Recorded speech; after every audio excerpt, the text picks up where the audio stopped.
Hello friends, કેમ છો બધા? સ્વાગત છે તમારું મારી ચેનલ કુકિંગ વિથ રિદ્ધિમાં. તો આજે આપણે તમે જોઈને મીન્સ કે ફોટો જોઈને તમે સમજી જ ગયા હશો કે આજે મેં શું બનાવ્યું છે. આ છે દહીં તિખારી. જો અમે આને મસાલા દહીં પણ બોલીએ અને અમુક દહીં તિખારી પણ બોલે છે. તો ચાલો તે બનાવીએ. તો વિડીયોમાં લાસ્ટ સુધી બન્યા રહેજો. જોશો આ મુજબ મેં અહીંયા 2 થી 3 કપ જેટલું દહીં લીધું છે, ડુંગળી લીધી છે અને મરચું અને જે મસાલા આપણે એડ કરવા હોય એ લીધા છે. અને અહીંયા જો દહીંમાં કંઈ એડ નથી કરવાનું, હું ફક્ત ફેટી લઉં છું. કેમ કે તમે ઘણીવાર જોયું હશે કે દહીં આપણે સવારથી સાંજ સુધી એમ જ પડ્યું રહીને તો એકદમ એમાં પાણી અલગ થઈ જાય અને જે દહીંનો જે ભાગ હોય ને એ પણ અલગ થઈ જાય. તો આપણે આવી રીતે મિક્સ કરી લઈએ તો દહીં એકદમ મસ્ત થઈ જાય. જોશો કેટલું મસ્ત થઈ ગયું છે. એટલે આવી રીતે દહીંને પહેલાં ફેટી લેવાનું. હવે આપણે જે મરચાંને નાની નાની કટકી સુધારી લેશું અને ત્યારબાદ આપણે ડુંગળીને પણ એવી રીતે સુધારી લઈશું. જો તમારે અહીંયા બીજું કંઈ એડ કરવું હોય, જેમ કે ટમેટું છે, આદુ લસણ મરચાંની પેસ્ટ છે, તમે એ પણ એડ કરી શકો. મેં અહીંયા એવું કાંઈ એડ કર્યું નથી. મેં એકદમ સાદી ને સરળ રીતે બની જાય જલ્દીથી એવી રીતે મેં બનાવ્યું છે.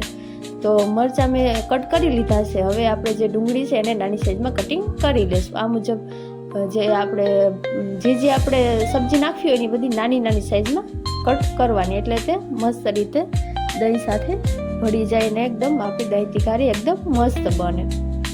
જોશો કે આ મુજબ નાની નાની સાઈઝમાં સુધારી લેવું.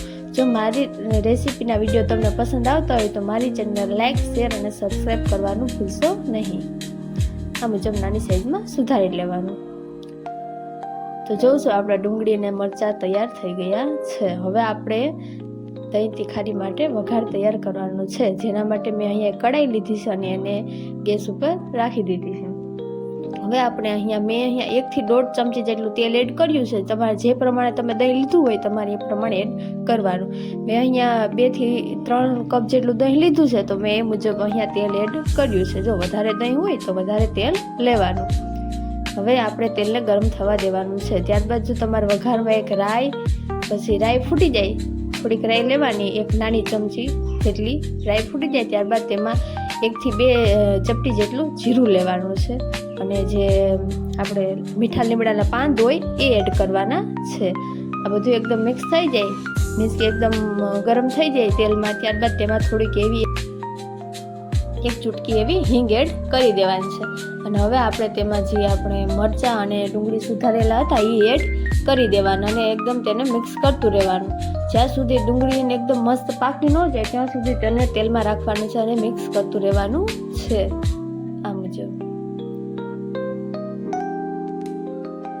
આપણે હવે તેમાં આપણે મસાલા પણ એડ કરવાના રહેશે, જેમાં ધાણા જીરુંનો પાવડર, નમક, પછી લાલ ચટણી અને હળદર, એટલી વસ્તુ આપણે 4 મસાલા આપણે એડ કરવાના છે. બીજા કોઈ મસાલા આપણે એડ કરવાના નથી. તો હવે મેં અહીંયા સ્વાદ અનુસાર નમક લીધું છે થોડુંક. તમારે જે પ્રમાણે જેટલું દહીં હોય એટલું તમારે મસાલા એડ કરવાના રહેશે.